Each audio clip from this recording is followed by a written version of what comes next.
ನಮ್ಮ H C ಮಹದೇವಪ್ಪನವ್ರನ್ನ ಅವಮಾನ ಮಾಡಿದ್ದಾರೆ ಒಳ ಮೀಸಲಾತಿ ಹೋರಾಟಗಾರರು ಫ್ರೀಡಂ ಪಾರ್ಕ್ನಲ್ಲಿ ಅಂತ ಚಾಮರಾಜನಗರದಲ್ಲಿ ಪೊಲೀಸ್ ಕಂಪ್ಲೇಂಟ್ ಕೊಟ್ಟಿದ್ದಾರಂತೆ. ಇನ್ನ 1000 ಕಂಪ್ಲೇಂಟ್ ಕೊಡಿ, ಕಾನೂನುಬದ್ಧವಾಗಿ ಅದನ್ನ ಎದುರಿಸೋದಕ್ಕೆ ನಾವು ತಗ್ಗಿದ್ದೀವಿ, ಕಾನೂನು ಅರಿವು ನಮಗಿದೆ. ಆದ್ರೆ ಕಳ್ಳಾಟ ನಂಬರ್ 1 ಏನ್ ಹೇಳ್ತಾ ಇದ್ದೀನಿ ಅಂತಂದ್ರೆ, ಕೊಳ್ಳೇಗಾಲದಲ್ಲಿ ಈ ರೋಸ್ಟರ್ ಪದ್ಧತಿ ಬಿಡುಗಡೆ ಆದಂತಹ ಸಂದರ್ಭದಲ್ಲಿ ಪ್ರತಿಭಟನೆ ನಡೆಯುತ್ತೆ.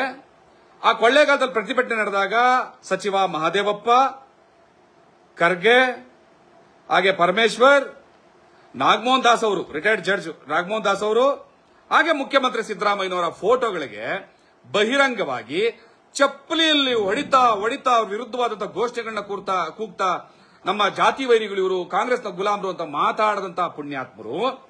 Once again I repeat, H C ಮಹದೇವಪ್ಪನವ್ರನ್ನು ಸೇರಿದಂತೆ, ಮುಖ್ಯಮಂತ್ರಿಗಳನ್ನು ಸೇರಿದಂತೆ, ಖರ್ಗೆ ಅವರನ್ನು ಸೇರಿದಂತೆ, ಪರಮೇಶ್ವರ್ ಅವರನ್ನು ಸೇರಿದಂತೆ, ನಾಗಮೋಹನ್ ದಾಸ್ ಅವರನ್ನು ಸೇರಿದಂತೆ ಬಹಿರಂಗವಾಗಿ ಚಪ್ಪಲಿಯಲ್ಲಿ ಹೊಡೆದಂತಹ ಪುಣ್ಯಾತ್ಮರು ಇವತ್ತು ಚಾಮರಾಜನಗರದಲ್ಲಿ ಹೋಗಿ ಪೊಲೀಸ್ ಸ್ಟೇಷನ್ ಕಂಪ್ಲೇಂಟ್ ಕೊಟ್ಟಿದ್ದಾರಂತೆ. ಎಚ್ ಸಿ ಮಹದೇವಪ್ಪನವ್ರನ್ನ ಮಾದಿಗ ಸಮುದಾಯ ಅವಮಾನಿಸಿದೆ, ಅವ್ರ ಮೇಲೆ ಸೂಕ್ತ ಕ್ರಮ ತಗೊಳ್ಳಿ ಅಂತ.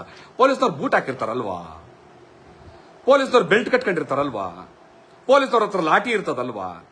ಕೊಳ್ಳೇಗಾಲದಲ್ಲಿ ಮಾಡಿದಂತಹ ಪ್ರತಿಭಟನೆ ಎಷ್ಟು ಅನಾಗರಿಕವಾಗಿತ್ತು, ಎಷ್ಟು ಅವಾಚ್ಯವಾಗಿತ್ತು, ಎಷ್ಟು ಅಸಭ್ಯವಾಗಿತ್ತು ನೋಡಿದ್ದಾರೆ ಅಲ್ವಾ ಪೊಲೀಸ್ನವರು. ಅಲ್ಲ ಕಂಡ್ರಲ್ಲ ಇಡಿಯೇಟ್ಗಳ, ನೀವೇ ಚಪ್ಪಲಿ ಹೊಡೆದ್ಬಿಟ್ಟು ಅವರು ಸರ್ಕಾರನ ಒತ್ತಾಯ ಮಾಡಿದ್ರೆ ಬಹಿರಂಗವಾಗಿ ಬಂದು ಇಲ್ಲಿ ನಮ್ಮನ್ನ ಏನೋ ಅವಮಾನ ಪಡಿಸೋದ್ರು ಅಂತ ಕಂಪ್ಲೇಂಟ್ ಕೊಡ್ತಾ ಇದ್ರಲ್ಲ, ನಿಮ್ಗೇನಾದ್ರೂ ಸರ್ಕಾರನ ನೀವು ಈ ರೀತಿ. ಮೊದಲನೇದ ಹೇಳ್ತೀನಿ, ಬೆಂಗಳೂರಿನ ಫ್ರೀಡಂ ಪಾರ್ಕ್ನಲ್ಲಿ ಒಳ ಮೀಸಲಾತಿ ಹೋರಾಟಗಾರರು ಸಚಿವ ಮಹದೇವಪ್ಪನನ್ನ ಅವಮಾನ ಮಾಡಿದ್ರು ಅಂತ ಪೊಲೀಸ್ ಕಂಪ್ಲೇಂಟ್ ಕೊಡಕ್ ಹೋಗಿದ್ದಾರೆ ಚಾಮರಾಜನಗರ ಪೊಲೀಸ್ ಸ್ಟೇಷನ್ ಅಲ್ಲಿ. ಆದ್ರೆ ಅವ್ರು ಕೇಳಬೇಕು, ಕೊಳ್ಳೇಗಾಲದಲ್ಲಿ ಚಪ್ಪಲಿ ಹೊಡೆದು ಇಡಿಯೇಟ್ಗಳು ನೀವೇ ಅಲ್ವೇನಪ್ಪ, ಅವಾಚ್ಯ ಬೈದವ್ರು ನೀವೇ ಅಲ್ವೇನಪ್ಪ, ನೀವೇ ಹಂಗ ಕಂಪ್ಲೇಂಟ್ ಕೊಡ್ತಾ ಇದ್ದೀರಾ ಅಂತ ಕೇಳ್ತಾರೆ. ಇದು ಕಳ್ಳಾಟ ನಂಬರ್ 1. ಕಳ್ಳಾಟ ನಂಬರ್ 2, ಯಾರೋ ಒಳ ಮೀಸಲಾತಿ ವಿರೋಧಿಗಳ ಕಳ್ಳಾಟ ನಂಬರ್ 2 ಏನು ಅಂತಂದ್ರೆ, ಏನು ಫ್ರೀಡಂ ಪಾರ್ಕ್ ನಲ್ಲಿ ಪ್ರತಿಭಟನೆ ಮಾಡಿದಂತವರು ಬಿಜೆಪಿ ಮತ್ತು RSS ಚೇಲಾಗಳು, ಗುಲಾಮರು, ಬಿಜೆಪಿ ಮತ್ತು RSS ಇಂದ ಏನೋ ಬೆಂಬಲ ತಗೊಂಡು ಮತ್ತೊಂದು ಹಣಕಾಸಿನ ಸಹಾಯ ತಗೊಂಡು ಪ್ರತಿಭಟನೆ ಮಾಡ್ತಾ ಇದ್ದಾರೆ ಅಂತ ಒಂದು ಸುಳ್ಳು ಸುದ್ದಿನ ಹರಿಬಿಟ್ಟಿದ್ದಾರೆ. ಇವ್ರ ಕಳ್ಳಾಟಕ್ಕೆ ನಂದೊಂದು ಮರು ಪ್ರಶ್ನೆ ಇದೆ. ಈ ಮರು ಪ್ರಶ್ನೆಗೆ ಉತ್ತರ ಕೊಡಬೇಕು. ಮತ್ತೆ ನಾನು ಆಗಲೇ ಕೇಳಿದೆ, ಈ ಸಮಾಜದ ಇತರೆ ಜಾತಿಯವರು, ಹೊಲೆಯ ಮತ್ತು ಮಾದಿಗರಲ್ಲದೆ ಇರುವಂತಹ ಇತರೆ ಜಾತಿಯವರು ನಮ್ಮ ನೋವೇನು, ಇವ್ರು ಮಾಡ್ತಾರೆ ಕಳ್ಳಾಟ ಏನು ಅಂತ ತಾವು ದಯವಿಟ್ಟು ಅರ್ಥ ಮಾಡ್ಕೋಬೇಕು. ಮಾದಿಗರಂದ್ರೆ ಅನಾಥರಲ್ಲಪ್ಪ, ಎಲ್ಲಾ ಜಾತಿ ಸಮುದಾಯದವರು ಕೂಡ ನಾವು ಅನ್ಯಾಯದ ವಿರುದ್ಧವಾಗಿದ್ದೀವಿ, ನ್ಯಾಯದ ಪರವಾಗಿದ್ದೀವಿ, ಸಮಾನತೆ ಪರವಾಗಿದ್ದೀವಿ ಅಂತ ನಿಮ್ಮೆಲ್ಲರಲ್ಲೂ ಕೈ ಮುಗಿದು ನಾನು ಪ್ರಾರ್ಥನೆ ಮಾಡ್ತೀನಿ. ಸಮಾಜದ ಇತರೆ ಜಾತಿಯವರು ನಮ್ಮನ್ನ ತುಲನೆ ಮಾಡಬೇಕು, ನಮ್ಮನ್ನ ವಿಮರ್ಶೆ ಮಾಡಬೇಕು, ನಮ್ಮನ್ನ ತಾಳೆ ಹಾಕಿ ನೋಡಬೇಕು. ನಾವು ಮಾಡ್ತಾ ಇರೋದೇನು, ಅವ್ರು ಮಾಡ್ತಾ ಇರೋದು ತಾಳೆ ಹಾಕಿ ನೋಡಬೇಕು. ಸರಿ ತಪ್ಪುಗಳನ್ನ ಈ ಸಮಾಜಕ್ಕೆ ತಾವು ಕೂಡ ಮಾತಾಡಬೇಕು. ನಿಮ್ಮೆಲ್ಲರಲ್ಲೂ ನನ್ನ ಪ್ರಾರ್ಥನೆ. ಯಾಕೆ ಅಂತಂದ್ರೆ ಈ ಸಮಾಜ, ಈ ಕರ್ನಾಟಕ ಅಂದ್ರೆ ಕೇವಲ ವಲಯದಲ್ಲ, ಕೇವಲ ಮಾದಿಗರದಲ್ಲ, ನಾವೆಲ್ಲ ಎಷ್ಟು ಜಾತಿಯವರಿದ್ದೀವೋ ಅಷ್ಟು ನಾವೆಲ್ಲರೂ ಒಂದೇ. ಆದ್ರೆ ಸಮಯ ಸಂದರ್ಭ ಬಂದಾಗ, ಸಮಾನತೆ ವಿಚಾರ ಬಂದಾಗ ನಾವು ನಮ್ಮ ಹಕ್ಕನ್ನ ಕೇಳೋದು ಅಪರಾಧ ಅಲ್ಲ ಅಂತ ನೀವು ಪ್ರೂವ್ ಮಾಡಬೇಕು. ಈಗ ಕಳ್ಳಾಟ ನಂಬರ್ 2 ಬರ್ತೀನಿ. ಫ್ರೀಡಂ ಪಾರ್ಕ್ ನಲ್ಲಿ ಚಳುವಳಿ ಪ್ರತಿಭಟನೆ ಮಾಡಿದಂತವರು ಬಿಜೆಪಿ ಮತ್ತು RSS ಸಂಘ ಪರಿವಾರದ ಚೇಲಾಗಳು, ಗುಲಾಮರು ಅಂತ ಮಾತಾಡಿದ್ರು. ಮಂದಕೃಷ್ಣ ಮಾದಿಗ ಅವರು ಆನ್ ಸ್ಟೇಜ್ ಸ್ಪಷ್ಟಪಡಿಸಿದ್ದಾರೆ, ನಾನು ಯಾವುದೇ ಸಂಘ ಪರಿವಾರ ಪಕ್ಷಗಳಿಗೆ ಸಂಬಂಧಪಟ್ಟವನಲ್ಲ, ನಾನು ಮಾದಿಗರಿಗೆ ಸಂಬಂಧಪಟ್ಟವನು, ಮಾದಿಗ ಪಕ್ಷ, ಮಾದಿಗ ಜಾತಿ ನಂದು ಅಂತ. ಮತ್ತೆ ನೀವೆಲ್ಲರೂ ನೋಡಿದಿರಿ, ನಾನೇನು ನಿಮಗೆ ಈ ತರ ಮಾತಾಡೋರಿಗೆ ಕ್ಲಾರಿಫಿಕೇಶನ್ ಕೊಡಬೇಕಾಗಿಲ್ಲ, ಆದ್ರೆ ಸಮಾಜಕ್ಕೆ ನಾನು ಸ್ಪಷ್ಟತೆ ಕೊಡಬೇಕಾಗಿದೆ. ಇದು ಹೋರಾಟ ಕೇವಲ ಮಾದಿಗ ಸಮುದಾಯದ ಹೋರಾಟ, ಮಾದಿಗ ಸಮುದಾಯದ ಅಸ್ಮಿತೆಯ ಹೋರಾಟ, ಮಾದಿಗ ಸಮುದಾಯದ ಘನತೆಯ ಹೋರಾಟ, ಮಾದಿಗ ಸಮುದಾಯದ ಸ್ವಾಭಿಮಾನದ ಹೋರಾಟ, ಮಾದಿಗ ಸಮುದಾಯದ ಸಾಮಾಜಿಕ ನ್ಯಾಯವನ್ನ ನೀಡಿ ಅಂತ ಕೇಳುವಂತಹ ಹೋರಾಟ.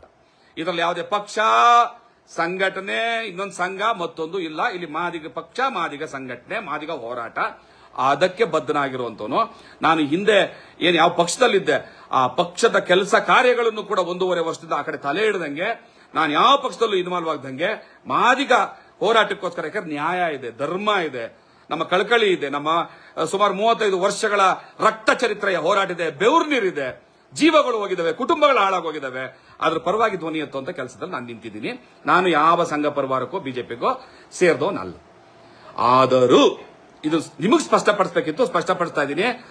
ಸುಮ್ಮನೆ ಆರೋಪ ಮಾಡುವಂತ ಈಡೇಟ್ಗಳು ನಾನು ಉತ್ತರ ಕೊಡೋದಿಲ್ಲ. ನಿಮಗೆ, ಸಮಾಜಕ್ಕೆ ನಾನು ಉತ್ತರದಾಯಿ, ಹಾಗಾಗಿ ಹೇಳ್ತಾ ಇದ್ದೀನಿ. ಈಗ ನನ್ನ ಪ್ರಶ್ನೆ ಏನು ಅಂತಂದ್ರೆ, ಆಯ್ತು, ಒಂದು ವೇಳೆ ನೀವು ಹೇಳದಂತೆ ನಿಮ್ಮ ಕೆಟ್ಟ ಪದಗಳನ್ನೇ ನಾನು ಒಪ್ಕೊಳ್ತಾ ಇದ್ದೆ, ನಾನು RSS ಗುಲಾಮ, ಏನೋ ಚೇಲ ಎಲ್ಲ ಹೇಳೋದಾದ್ರೆ ಇರ್ಲಿ, ಅದನ್ನ ಪಕ್ಕಕ್ಕಿಟ್ಟು ನಾನು ಬರ್ತೀನಿ. ಈ RSS ಮತ್ತೆ ಬಿಜೆಪಿನಲ್ಲಿ ನಾವೆಲ್ಲರೂ ಅತಿಯಾಗಿ ಗೌರವಿಸ್ತಾ ಇದ್ದಂತಹ ದಲಿತ ಸಮುದಾಯದ ಸ್ವಾಭಿಮಾನಿ ಅಂತಾನೆ ಕರೆಯುವಂತಹ ಮೈಸೂರಿನ ಶ್ರೀನಿವಾಸ್ ಪ್ರಸಾದ್ ಅವರಿದ್ರು ಬಿಜೆಪಿಲಿ ಇದ್ಮೇಲೆ RSS ನ ಅಫ್ಕೋರ್ಸ್ ಬೆಂಬಲಿಸಬೇಕು, ಆಯ್ತಾ. ಗೌರವಾನ್ವಿತ ಶ್ರೀನಿವಾಸ್ ಪ್ರಸಾದ್ ಅವರು ಬಿಜೆಪಿಯಲ್ಲಿದ್ರು. ದಿವಂಗತ ಶಿವರಾಮ್ ಅವರು ರಿಟೈರ್ಡ್ IAS ಆಫೀಸರ್ ಬಿಜೆಪಿಯಲ್ಲಿದ್ರು.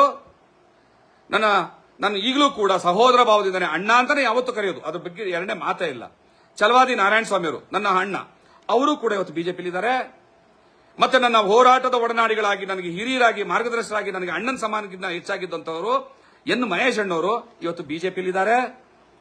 ಪಟಾಪಟ್ ಶ್ರೀನಿವಾಸ್ ಅವರು, ನನಗೂ ಅವ್ರಿಗೂ ಸಾಕಷ್ಟು ವಾಗ್ವಾದಗಳಾಗ್ತಾ ಇರ್ತದೆ, ಆದ್ರೆ ಸಹೋದರ ಭಾವನೆಗೆ ಅವತ್ತು ಧಕ್ಕೆ ಬಂದಿಲ್ಲ.